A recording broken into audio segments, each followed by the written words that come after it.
Alright, we should be live. Starting a little bit later. Well, decent bit later than normal. More drama. Bunny Rabbit was not feeling too good this morning, so I went with my mom to take her to the vet for moral support and to hold the thing, the travel cage, that she'd be okay on the drive over. But probably going to be fine. Just got a little bit of an infection, so she's got medicine now. We're expecting everything to be okay, but that was my morning, so I got a little bit of time before I have to go into work, so we're going to work on Ygra. So I went over the list before starting today, so that way I would have to spend less time going over it. And as I'm going over the list, I've come to the conclusion that we do not need, what's its name? The enchantment, Dawn of the Dead. It's fine. We certainly have a bunch of comes into play effects. There are some creatures that are really good with their statics being active on the board or their activated abilities being available for a turn before we sacrifice them, but for the most part, this thing is not actually pulling its weight as much as I thought it would, so we're gonna start the day by cutting a card. Hooray! Well, that was the easy one. Now we only need 90 more cuts and we'll be good. So I just need to cut 3 cards for every 2 cards I want to keep. It's gonna be a long one, still. Alright, so we're keeping Demonic Tutor, we're keeping Soul Ring. Those two are basically defaults at this point. We can go over the various land fetchers, but I don't think we're losing any of the 2-drop ones, and I don't think we're losing any of the creature ones. So I could see us losing things like Cultivate and Kodama's Reach, maybe, but definitely not like Nature's Lure, 3 Visits, Sakura Tribe Elder, Farseek, the 3 different elves, Wood Elves, Farhaven, and Yavimaya Granger, and Sad Robot, and Heaped Harvest are probably all staying on the list, but maybe that means we can cut some of the, like, 3-drop ones that get 2 lands other than Heaped Harvest. Possible I should just lose Grim Feast. I think it's funny in the deck, and it certainly helps with all of the when I gain life, opponents lose life things that are going on. So it does fit the theme. It both fits the theme of the deck and is very flavorful in the deck. So I don't want to cut it, but we might get there. Seeds almost has to stay. All of our opponents' things are going to be artifacts, and we have one way to punish them for gaining life, and we can gain life off of it and deal damage, so we might be able to offset the life that they're gaining. Not entirely, of course. It's when we can only hit 1 player per instance of life gain. We're probably not gaining as much life as they are, so it's more offsetting it than it is actually negating it or getting ahead of the game, most likely.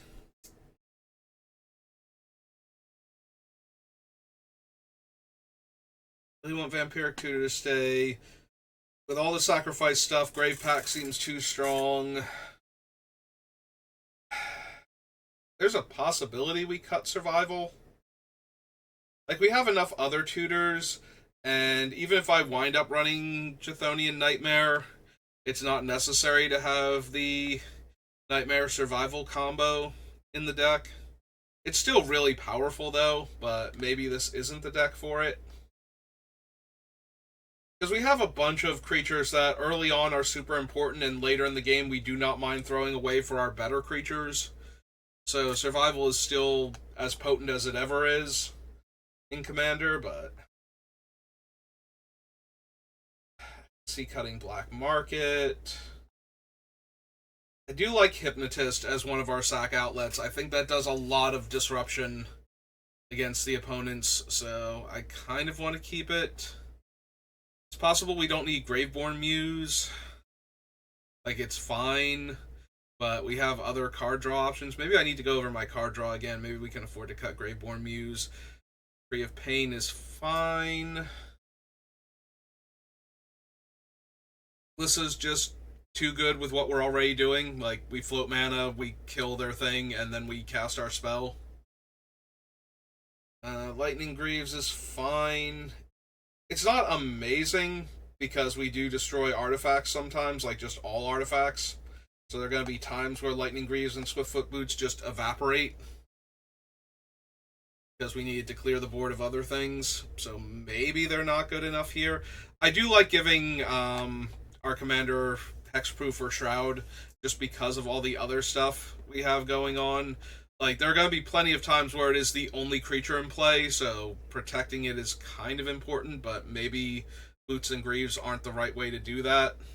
Like, maybe we cut both of them and throw in Tyvar's Last Stand to complement Cameo's Safekeeping. Pentavus just fits too well with what the deck is doing right now. Sad Robot. Sad Robot is the most expensive of the land fetchers, but it also will draw me a card when it dies, which we are planning on sacrificing it for value anyway, so I think the 1-2 punch of getting the land and getting a card is too good for 4 mana. And in much the same way, I think Heaped Harvest probably needs to stay in, even though it's not the most efficient one. But we gotta check the ramp, because I'm starting to think we can probably lose a couple more ramp spells and still be okay.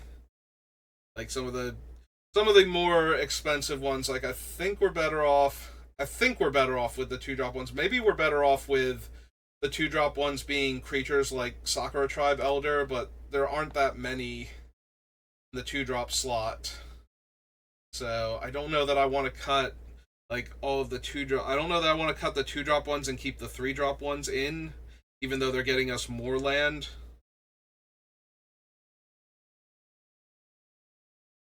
Like, Ygra's relatively cheap as far as commanders go at 5 mana, so going turn 2 to get our 3rd land, so that turn 3 we have 4, turn 4 we have 5, is ramping to Ygra just as hard as on turn 3 getting our 4th land and then tapping and playing our 5th land, but maybe guaranteeing the 5th land with Cultivate and Kodama's Reach is more important.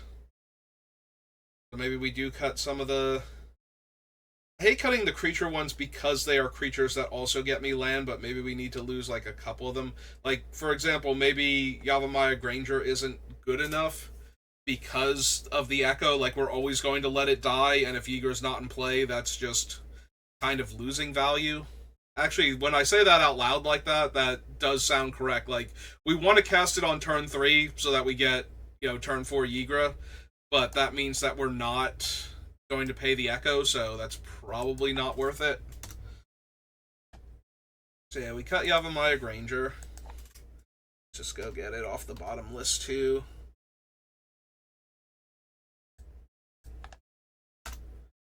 Okay, back to Urza's.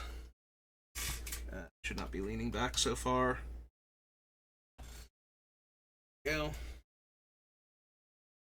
Actually, we should have gone further down because we were down here, and then I decided that we should go back and find Ranger and get rid of it. I was down here with, like, Sakura Tribe Elder and whatnot.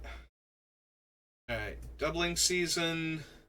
We still make enough tokens, and Ygra cares about counters. I think I'm okay running Doubling Season. Just Doubling Season. I don't think we need to bother with Parallel Lives still.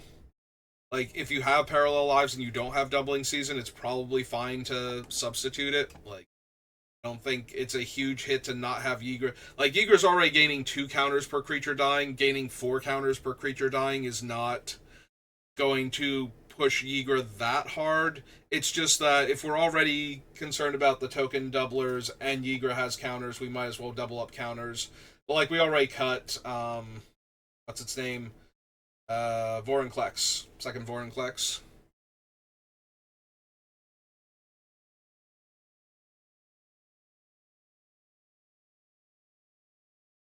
Savra's still good. We might cut her only because we have the other I lose a creature, you lose a creature cards, but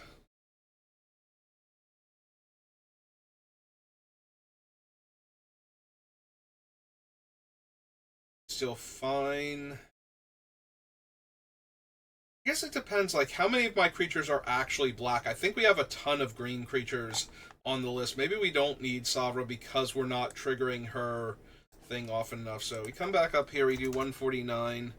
But I think I want to start checking our creatures, see how many of them actually set up Savra.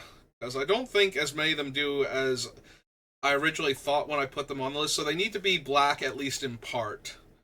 Or the tokens need to be black in order for them to work. So, Wood Elves doesn't. Hypnotist is 1. Muse is 2. Mono Green Glissa. Artifact. Grave Robber. Savra herself, because she would trigger when we sacrifice her. Leave. I don't think she's when you sacrifice another. Let's double check that, actually. Didn't write her like that, and I usually do. Yeah, whenever I sacrifice a black creature, so. Savra still works with her own effect if I sacrifice her, like if I'm that desperate. Bitter Blossom makes black creature tokens, so we're up to 5. Those are green. Saprolings are only green from this set. Oracle's green. Awakening Zone's colorless. Marauder's green. Blood Artist, Jared, so we're up to 7. Chart is colorless. Sidisi works. Defiant Bloodlord. Zulaport Cutthroat. The problem is that a lot of these I don't want to sacrifice. Like, the Bitter Blossom's good. The Sidisi's fine, because there might be times where I just sacrifice her to her own effect and have her be a very expensive Diabolic Tutor at that point. So we are up to 10, but a bunch of these are things I don't want to sacrifice. Razaketh. Oathsworn Vampire's in here to be sacrificed, so that works. Plunderer, Chupacabra. The tokens off of Lily work. Cauldron Familiar works. Okay, maybe we do have enough black creatures then. Because I'm starting to see more black creatures that are actual fodder for things.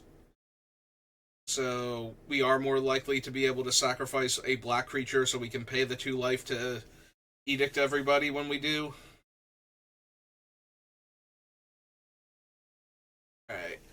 Let's go back up to Savra then and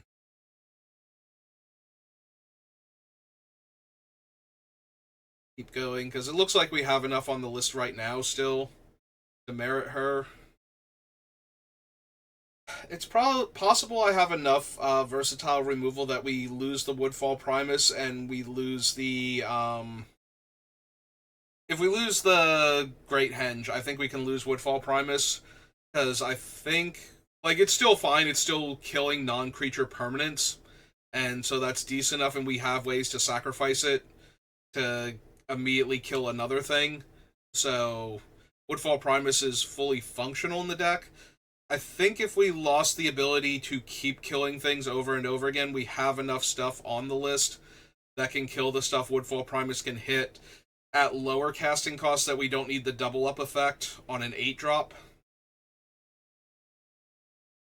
But I think if we have access to the, I'm just going to sacrifice Woodfall Primus ad nauseum until all of your non-creature permanents are dead, it's probably worth keeping it. Like, we already technically go infinite with 2 other creatures in the deck that care about sacrificing food to get creature tokens that would then become food. The Confectioner and Camellia.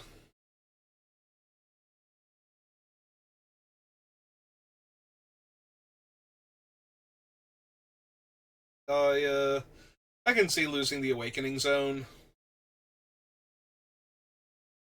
It's only a creature, like, 1 creature per turn cycle. I think we're doing better with some of our other stuff.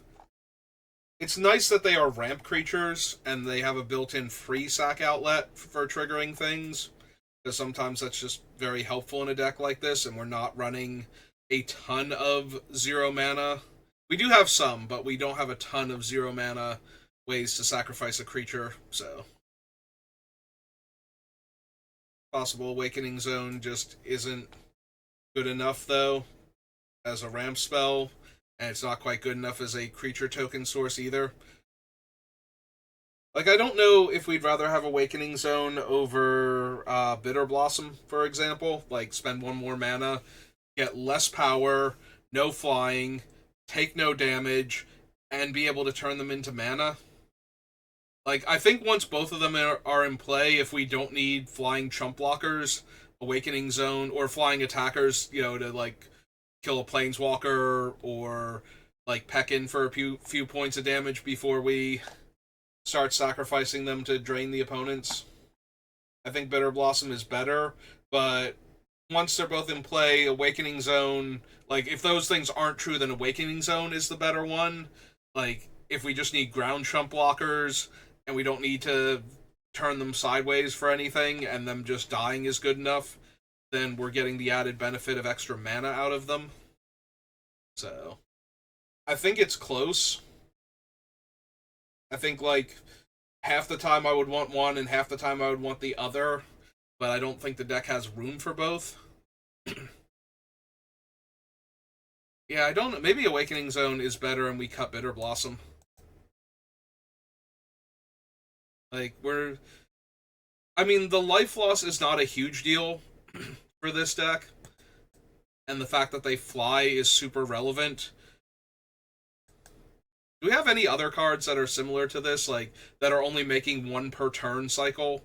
Because maybe we need to cut those first, but I think we do eventually cut one of the two of them here. If not both of them. Maybe both of them eventually need to go just to make room for stuff, but so close to having another cut. I could see losing Jared. Not all of our creatures have incredibly high power. It's mostly Ygra. And, like, Woodfall Primus, Razaketh. We have, like, 4 or 5 other really high power creatures. And Jared can't sacrifice himself, so even though he's growing a lot, all of our other things being dead.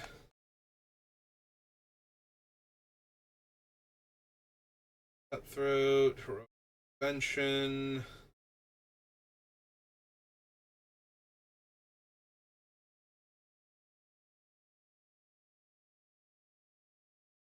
That's true. We have Defiant Bloodlord. I just realized we do not have Butcher of Malakir on the list as another Grave Pact effect. I don't know that I need him, though. He's like another 7 to 8 mana creature. So, I think he's 7. He might be 8, though. So, I don't think we need him. Let me cut some other stuff first and then see if I have room for him somehow afterwards, which I'm not expecting. I do think we can get to a point where we might be able to slide Chthonian Nightmare into this deck, and I think it would do alright with all of the... We have enough creatures that cost between 1 and 3 mana that the energy costs aren't going to be particularly prohibitive. Like, we can realistically get back one of our expensive creatures every couple turns. Or maybe even every turn if we have enough mana in play, so. Citadel I want to keep. Casualties of War, one of my favorite removal spells. Maybe we don't need Karn, stopping them from sacrificing their creatures to gain life. Like, I think Karn is okay, and Karn can get back our few artifacts. But the fewer naturally occurring artifacts we have, the less things we're getting automatically blown up while doing cool stuff with Ygra. And I think, like, the equipment to make Ygra evasive is more important than some of the other artifacts on the list. Like, maybe we do lose Great Henge. I can actually see cutting that and then losing the Woodfall Primus also at that point. Because I don't think we really need it for ramp, and... like, it's nice that it's life gain, it's nice that it's card draw. He's down here in the kill spells, too. Yeah. Alright, so go find him again. Cut him off the list. And I'm pretty sure Great Henge is also... Great Creator new. Yeah, Great Henge's down here with our other card draw things. I don't think it's in ramp, but yeah, it's just in card draw. Alright, I think we lose those two.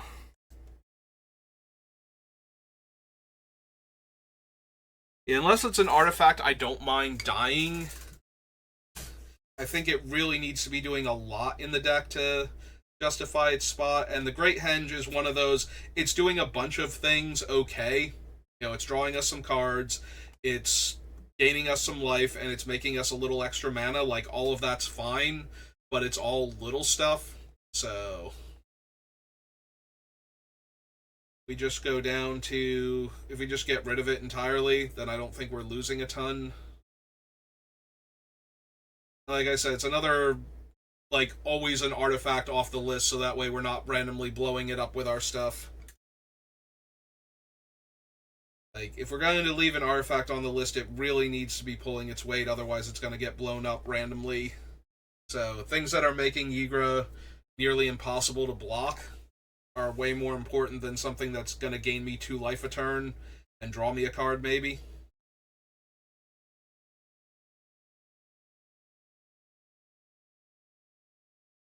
Like, don't get me wrong, we have a bunch of ways to trigger it for, like, creatures coming back, but we have ways to draw cards off of our creatures dying and coming back, so we still don't necessarily need it to be the Great Henge specifically.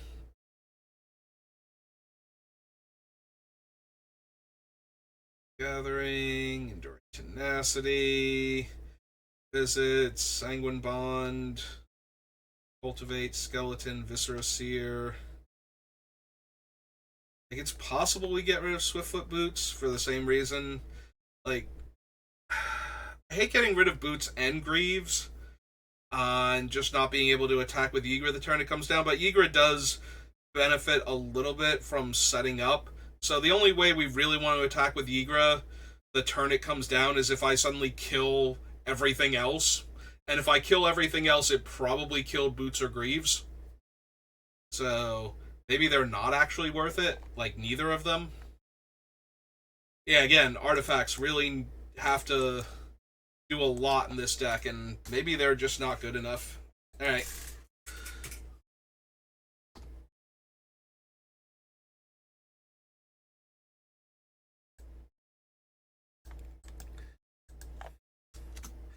Yeah, normally when I have a big scary creature that I want to attack with a lot, Boots and Greaves are my fallbacks. Like, I know some people think they're out of favor. I still like the creature being resistant to removal, to, like, targeted removal, and having haste. I think that's too good to just throw away most of the time, but sometimes the deck doesn't support it, and I think this is a case where the deck does not support it. Like, the deck is going to blow those up half the time, just trying to do other things, which is another reason why I actually like Talons of Wildwood in this deck. Like, it's an enchantment, so it's not getting blown up as easily, and it comes back even when it does. Whereas our artifacts that are making Ygra difficult to block, once they're gone, they're probably gone unless Karn snags them back for us.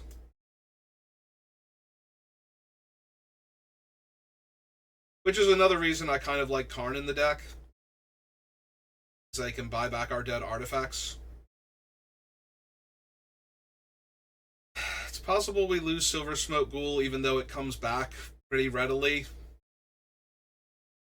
I've been trying to make the argument for keeping it a lot, because it's so easy to gain 3 life and have this thing come back. We can sacrifice it to itself and have it come back. Like, that's how easy it is to get it back. If we eat it on any given turn, it will come back to us at the end of that turn. So, oh no, it's my end of turn fight. So we do have to eat on my turn specifically, which does eat up mana. But we can also sacrifice it to draw a card, and then if we ever eat a creature on our own turn, which we probably will, it comes back for free, but it can only come back at the beginning of the end step, as opposed to something like the Miner or Sworn Vampire or something. So yeah, maybe it's so close to being perfect for the deck. Like, you gain 3 life, it comes back for free. If it actually just came back, if it wasn't end of turn, it's like when you gain 3 or more life, return this creature from your graveyard to the battlefield. I could actually see running it in the deck at that point, just because we might be able to recur it multiple times and sacrifice it multiple times in a turn to draw cards and trigger our other stuff. So,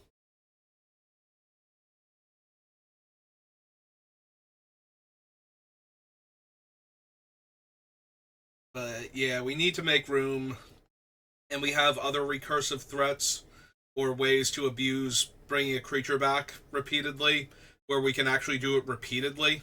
So, there's a part of me that's considering Bramble Sovereign because it needs the other stuff going on in order for it to be great. Like, it needs all the aristocrats creatures, or it needs. Well, that's the thing. It works best with the aristocrats creatures, but it also helps them if anything else is coming into play, because I can just make another copy of it. Maybe then. Maybe we keep Bramble Sovereign for a little while longer anyway, till I'm sure.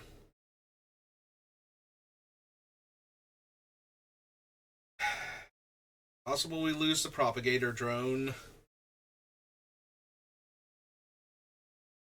I do have a few ways to make a ton of mana, but... And this would be an okay mana sink to have.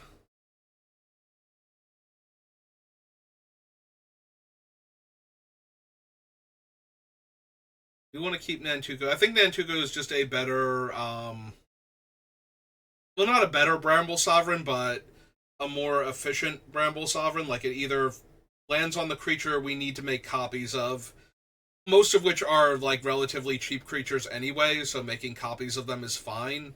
And when we don't have the mana to make copies, the 1/1 token, or when it falls off, the 1/1 token is still valuable in this deck, so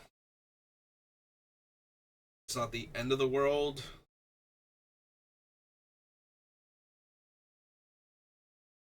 I'm wondering if Thieving Amalgam might be a bit too expensive for what it's doing. Because I only drain them to if it's a creature I've stolen from them, and this is my only way to steal things from them. So while it's manifested, it's a creature. So when my creature an opponent owns dies, it's still a card they own, and it is still my creature at the time, even though it's a face down card. Like, it doesn't matter that when it goes to the graveyard, it was an enchantment or an instant or something. That's still fine, but it's way more expensive than like Witherbloom or even the Tendershoot Druid would have been. I already cut the Tendershoot Druid because I think it's too low impact by making 1/1s that eventually become 3/3s. So I don't know that my 7 mana 6/7 is doing a whole lot better. It does help that it's making non-token creatures every turn, like literally every. Well, not. It doesn't make anything on my turn, unfortunately. Like, I would almost be okay with it manifesting my top card too, just because I'd have another non-token creature in play at that point. That would probably be helpful. But everybody else's turn, it's making a 2/2 non-token creature for free. So that does trigger my other stuff. I can see losing Thieving Amalgam, though. Like, it might just be too expensive for what it's trying to do.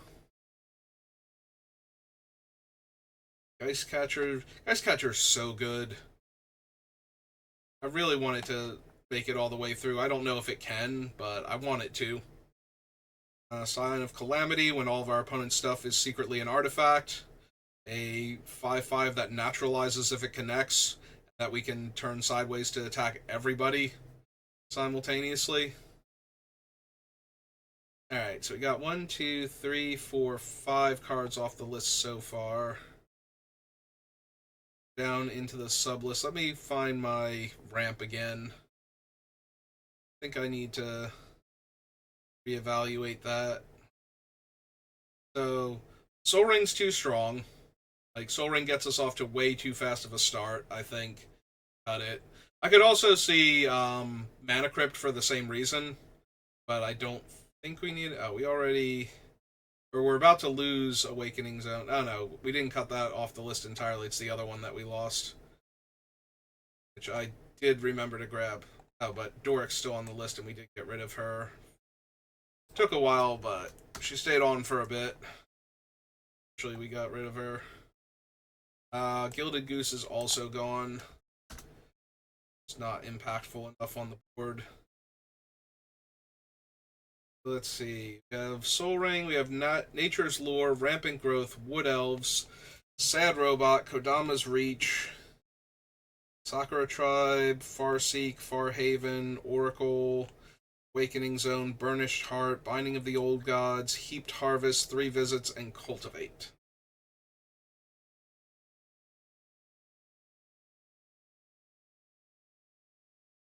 Alright, so we don't need all of these. Honestly, I know some people really like Burnished Heart because it gets you 2 lands, and while it does cost 6 mana, it's 3 and 3 instead of 4 straight up, which is what our alternate options would be. So, for something that puts 2 basics into play tapped immediately. It is another creature, and it does sacrifice to do this, so it is growing Ygra, but I think it's the least mana efficient out of all of them. I can see losing it. I think we lose Burnished Heart. Like, Sakura Tribe Elder is half the effect for a third of the cost. And I think that's just way too good. Like, I would rather run another Steve variant than run Burnished Heart. But unfortunately, all of the other Steve variants don't have built-in ways to sacrifice themselves, so Ygra has to already be in play. And once I'm at 5 mana to cast Ygra, I don't mind getting more land, but it's less of a priority at that point, normally, than it is to keep doing cool stuff with Ygra. Which is why I want, like, all of my Ram spells to be cheaper than Ygra, so we can get to Ygra faster.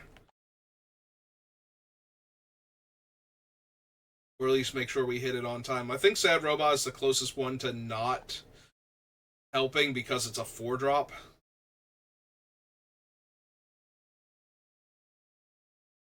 Like, even Heaped Harvest is 3 mana to get the first land. So,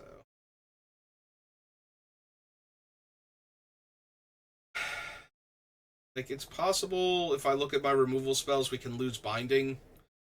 Death Touch on Ygra only matters if we can give it Trample, and a lot of our other stuff doesn't trample naturally either, so Death Touch on it. It's not like giving Death Touch to my board, even without Ygra having Trample, is going to be a significant amount of damage most of the time, so maybe Sorcery Speed, Binding of the Old Gods can go.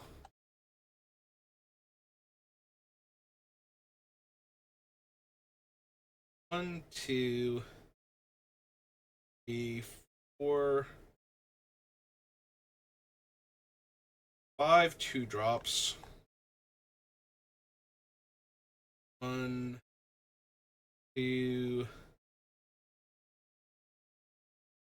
3, 4, 5 3-drops. Maybe it is Sad Robot. Like, maybe it's Binding and Sad Robot because we don't need the land as badly. Once we're at 4, we just need that last land to push us over the top.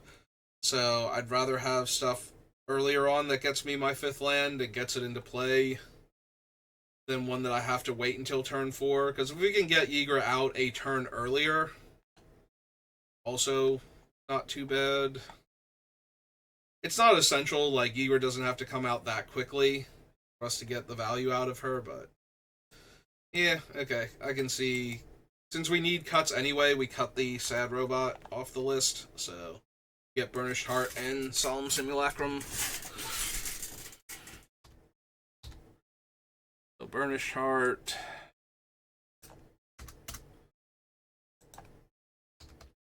Solemn.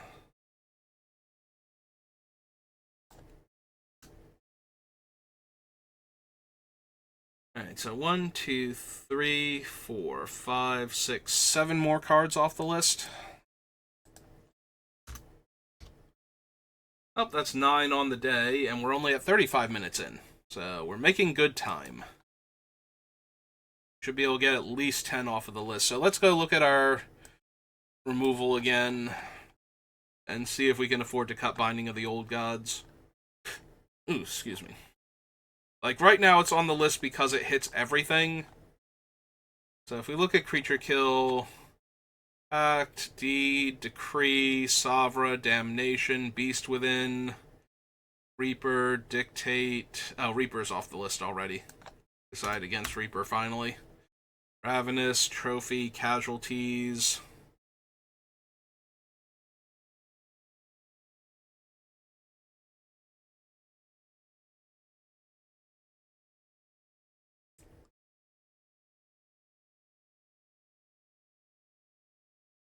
Yeah, I think we probably have enough we can lose Binding, too.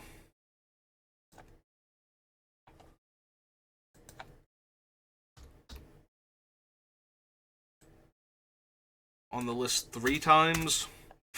On, like, the ramp list, the kill a creature list, the kill a non-creature list.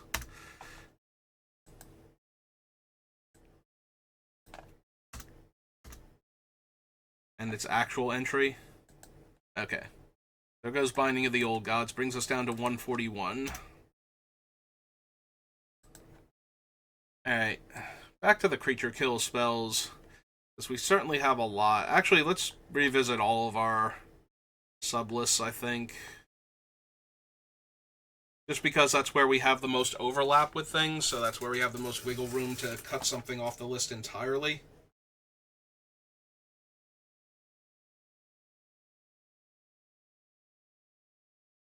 We did cut Titan of Industry.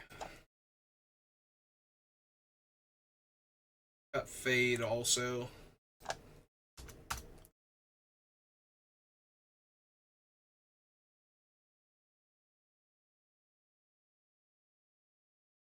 These are all the things that can kill an artifact and enchantment. These are all the things that kill non-creatures, pretty much.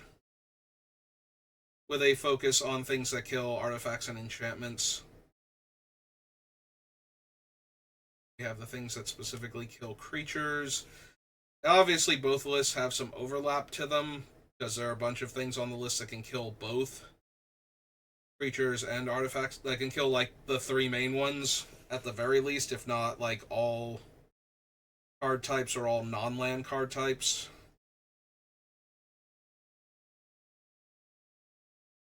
I actually wonder if we still need Decree. Like, full cast Decree is going to kill Ygra, which is not great.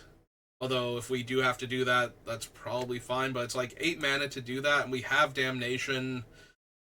And we have the other stuff that works with Ygra. We have Toxic Deluge. It does kill swarms of little creatures, which Ygra can have a little bit of difficulty with. Just by cycling it.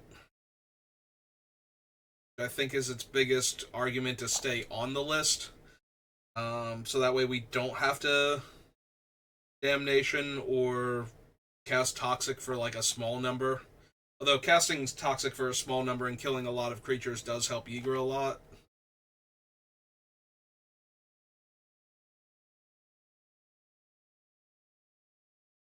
We do desperately need room, though. I can see losing Decree of Pain.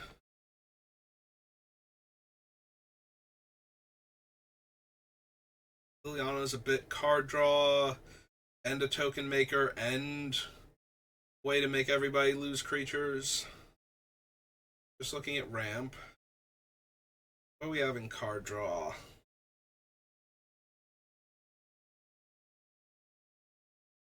A decent amount. Well, we lost the Ghoul already and the Trading Post, so we can get rid of those. Peregrine's not great at it, but making the extra food is also helpful.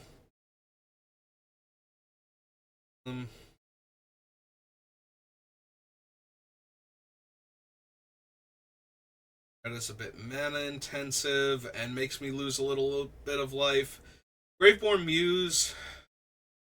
How many other zombies do we have on the list? Like, if I actually start looking for them, is it just Graveborn Muse plus the tokens? Okay, so Jared's a zombie.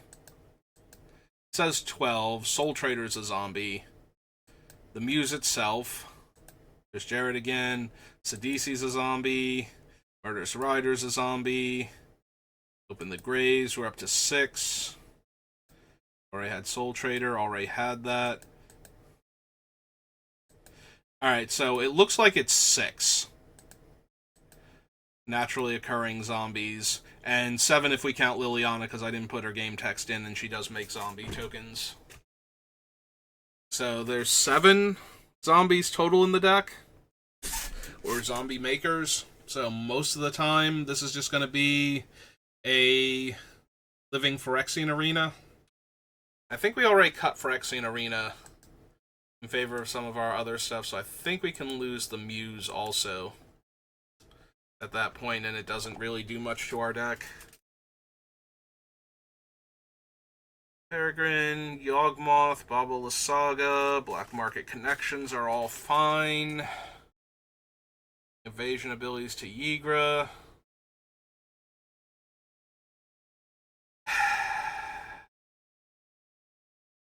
I'm wondering if we just want to get rid of the Regalia, because it's another...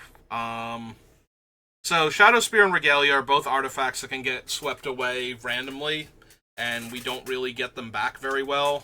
Like, it's only Karn, -2. Or Eternal Witness.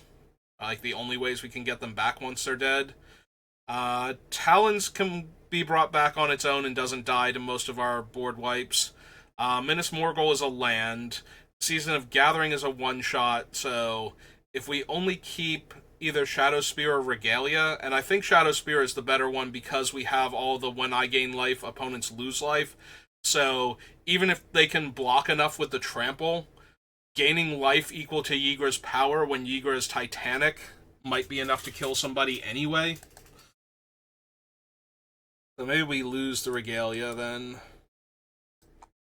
That's another artifact off the list. These are our sacrifice outlets.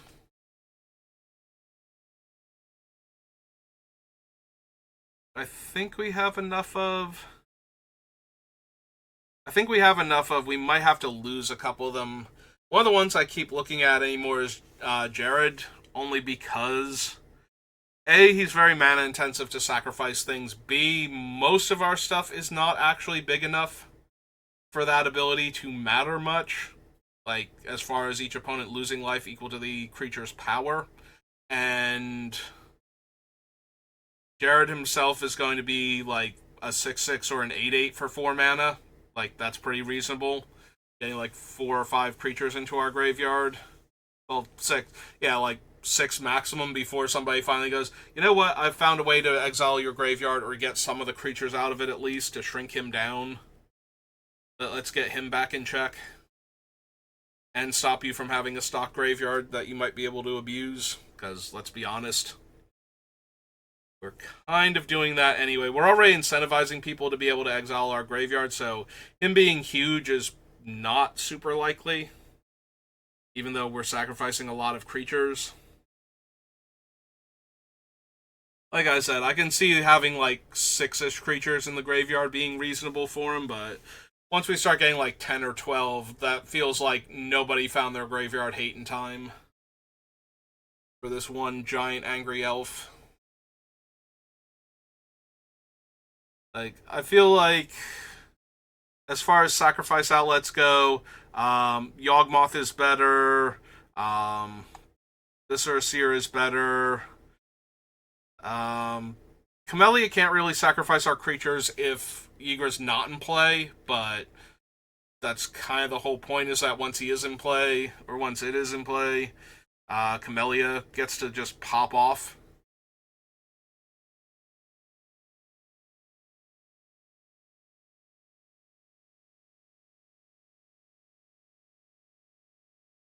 Yeah, I think our other things are better sacrifice outlets, and aside from the really cool interaction with a giant Ygra, I don't think Jared's quite pulling his weight. And we need cuts, so it's just way easier to cut Jared than it is to try and justify him staying in the deck when he's only okay. Let's get rid of Jared. And Brotherhood. War. Galia. Greatborn Muse.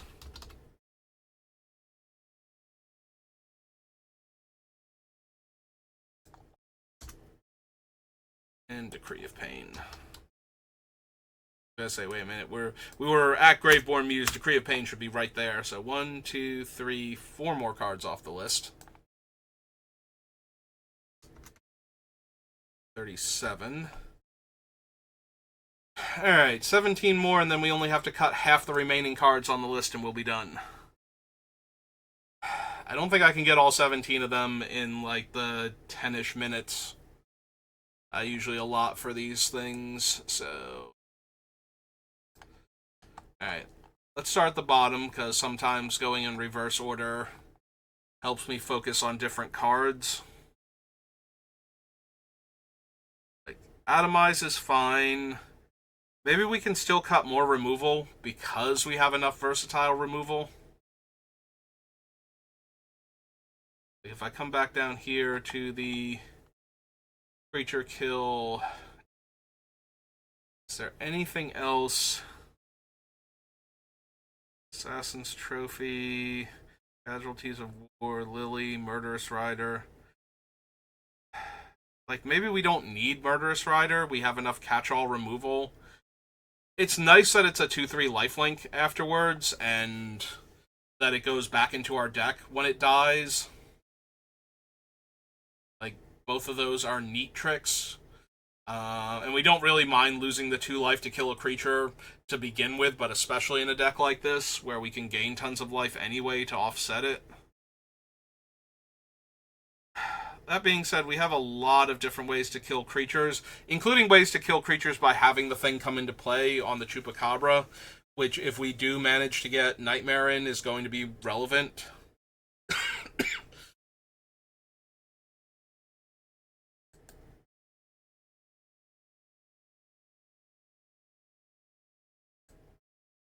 Yeah, maybe we don't actually need Murderous Rider.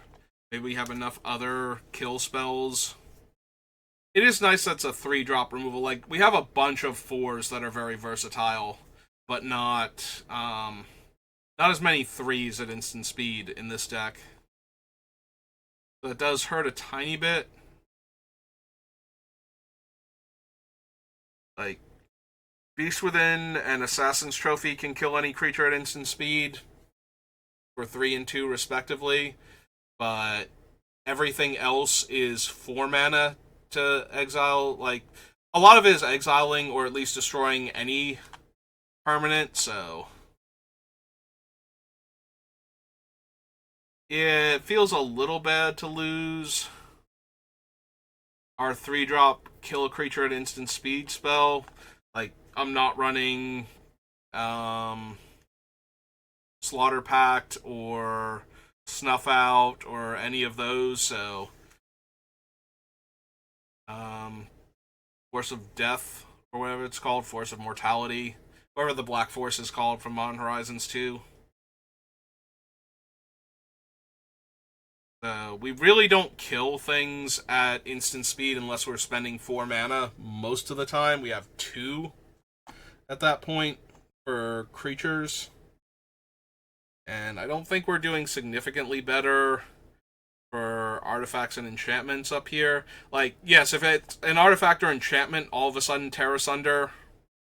I like how I have it listed as 1 in a black when it's 1 in a green and 1 in a black to kick it. Like, that is just patently wrong that I have it listed like that. Yeah, we don't have a ton of ways up here either to kill something. Like, we pick up Terra Sunder as a way to kill an artifact or enchantment at 2 mana, and everything else is either a sorcery attached to a creature coming into play or 4 mana. So that is a little bit concerning that our removal isn't, like, super efficient.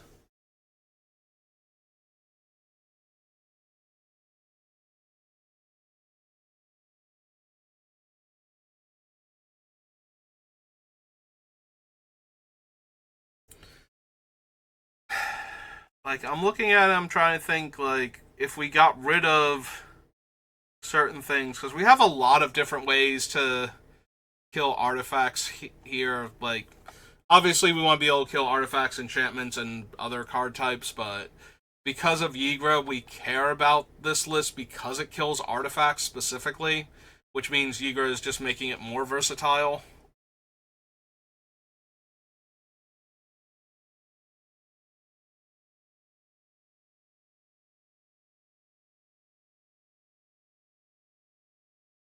Even when we can, is this like, do we have too much artifact removal?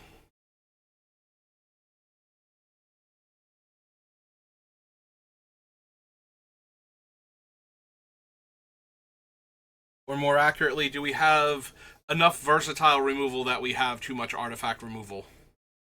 Like, it's nice that Ygra lets us kill creatures with some of these spells, but unless it's enabling us to kill creatures very efficiently, we're already green-black. We're more concerned that we get to kill all artifacts and leave Ygra in play than that we get to kill creatures more efficiently because they're suddenly artifacts and therefore vulnerable to artifact removal spells. So,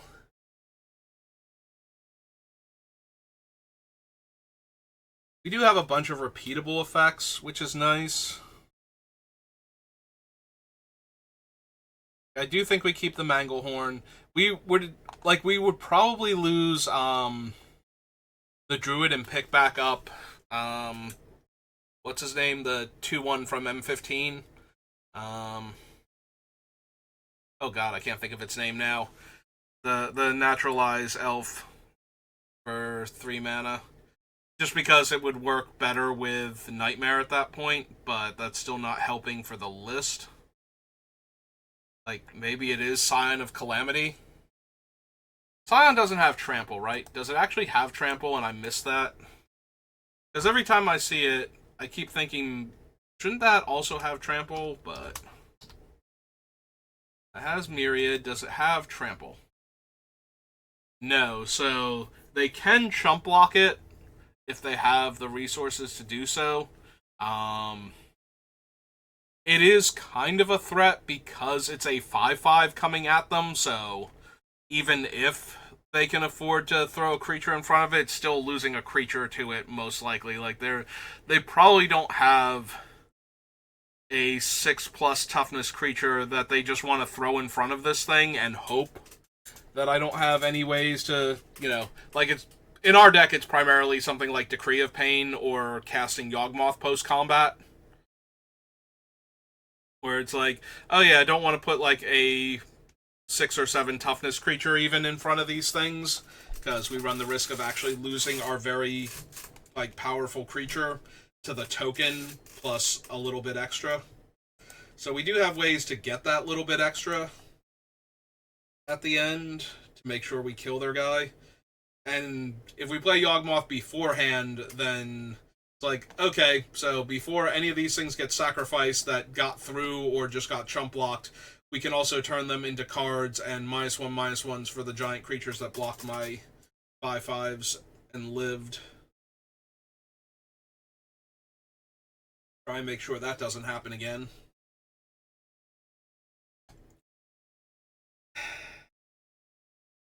Like, it's a good card in the deck, is the problem.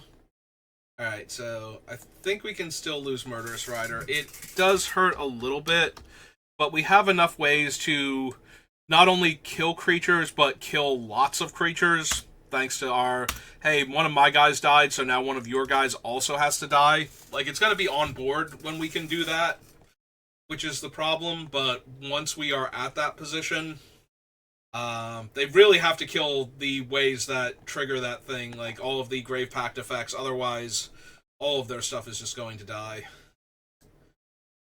And where's the Karlov Manor? Okay. They get rid of all of them, so that drops us down to 136. Alright, we got over 10 cards off the list, which is better than I have been doing, and we're closing in on the hour mark, so we're going to call it there for right now. And we will try and finish Ygra before the pre-release. No promises, because it's just been a rough, like, week and a half at this point, so, like, lots of little things in grand scheme of things, but still major at the time that they're happening. That just kind of drain me before I even get to start looking at this. So we'll end it here, and I'll see you next time. Thank you for watching.